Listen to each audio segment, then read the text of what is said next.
guys, today I wanted to make a video about a player who I believe has just had his breakthrough season at AC Milan last year, winning the Serie A title, and also recently getting, I think it was 14th place in the Ballon d'Or rankings last month. So really, impressive achievement, and that is Rafael Leao, who has had a good start to his career, but is yet to really become prolific, and that's got to be the next step for him.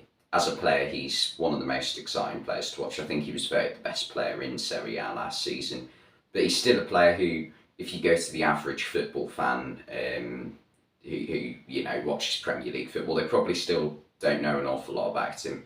And I think most English fans probably know about him due to links to Chelsea in the summer for like 120 million, which is a lot of money for a player of what he's achieved so far, but not a player of his potential, because I believe Leao has the ability to become one of the best in the world.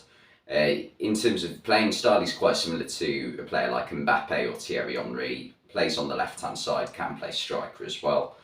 But he's probably more suited to the left-hand side because he likes to pick up the ball and is very good at dribbling. He's also really powerful, strong, as well as lightning fast, and can easily take the ball past 2 or 3 players with no problems. And has also improved his finishing ability. He's another player though who somehow Lille in France have managed to sort of bring to prominence, if that makes sense. Because he was one of the players who in 2018, when Sporting Lisbon had a bit of a meltdown with their fans, he was one of the players who just cancelled his contract and left the club, and he went to Lille, had a good season at Lille, and that's when another big side went to sign him, and that was AC Milan.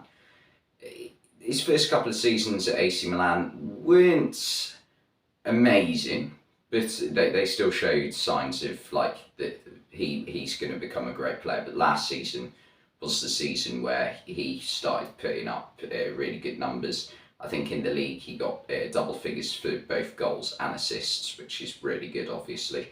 But over his entire time at AC Milan so far, he has scored something like 33 goals in 130 games.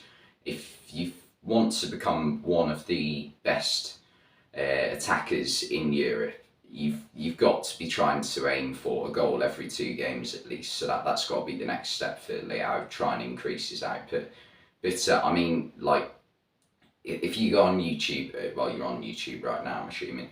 If you go just watch some of his highlight reels, they are incredible.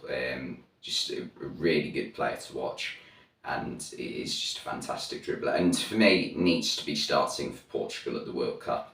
They've got some very good attacking players, Portugal, but they can't start Ronaldo. You need Leao starting, Bernardo Silva starting, probably Otavio starting, probably Andre Silva, and Bruno Fernandes. Did I say Fernandes? I don't think I did. They need to be starting, so I don't think there's place for Ronaldo. I think Jota starts if he was fit, but he's going to miss out on the World Cup, it looks like.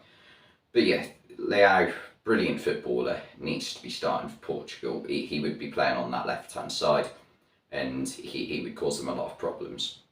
Or he could even theoretically play down the centre, but the only problem with him playing down the centre is he doesn't quite get the chance to pick up the ball in a wide area where he's facing goal, and then can run past a couple of players or beat his man and try and get a shot off, or play it to a teammate who can get a shot off or something like that. So that would be the only problem with playing him down the centre. But he's more than capable of playing down the centre. That's where he played when he was coming through youth ranks, and also where he played for Lille and Sporting Lisbon, and has even played there at times for AC Milan when they've had strikers injured like Ibrahimovic and Ante Rebic. So he definitely can play that role as well, but I think he might be about to become one of the best wingers in world football, if he isn't already. And Chelsea are the team that are most linked with signing him, so that would be a good move.